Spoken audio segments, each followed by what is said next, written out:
వ్యక్తిగత స్వార్థానికి చేపలు పెంచుకుంటే పెంచుకోరా, పెట్టలు ఎందుకు కొట్టేస్తారా? అన్యాయం. అదొక బ్యూటిఫుల్ ప్లేసు. అక్కడ సరైన కాటేజీలు అన్నీ క్రియేట్ చేసి గ్రీడ్కి, మనిషి దాహానికి అంతులేదు, గ్రీడ్కి అంతులేదు. బట్ మన పర్యావరణాన్ని మనం పరిరక్షించుకోవాలి.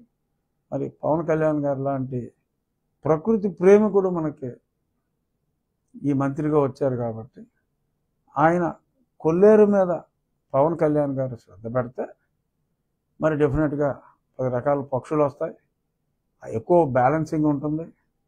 సో మరి ఆ విషయంలో పవన్ కళ్యాణ్ గారు కాస్త చొరవ తీసుకోవాలి.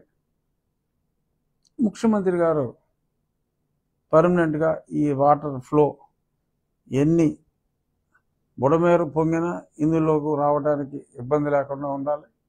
ఇక్కడి నుంచి సముద్రంలోకి వెళ్ళడానికి ఇబ్బంది లేకుండా ఉండాలి అంటే ఆ పక్కనున్న ఆ తూడినంతా కూడా తొలగించాలి.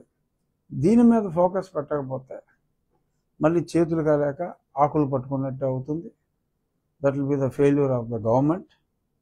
అప్పుడు ముంపు వచ్చిన తర్వాత మనం పెద్దగా చేయగలిగేది ఏమీ లేదు. మళ్ళీ ఇలా ప్యాకెట్లు పంచుకుంటాం, ఇవన్నీ జరుగుతాయి.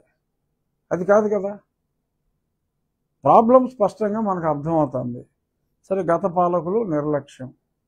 ఇప్పుడు ప్రాబ్లం ఐడెంటిఫై చేసాం. మా పాలకులు, మా మంత్రి గారు లక్కీగా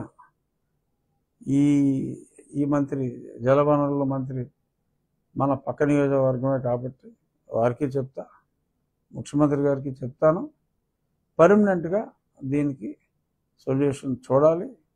ఆయన చూస్తారు. డెఫినెట్గా వరదలు అనేది వస్తాయి, వర్షపాతం వస్తుంది, ప్రకృతి వైపరీత్యాలు వస్తాయి.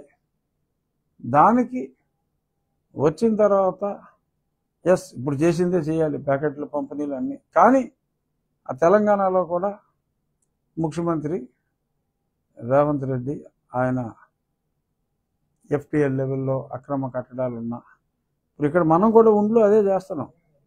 మనం చేసేది ఏంటి? కాలువలు ఆక్రమించి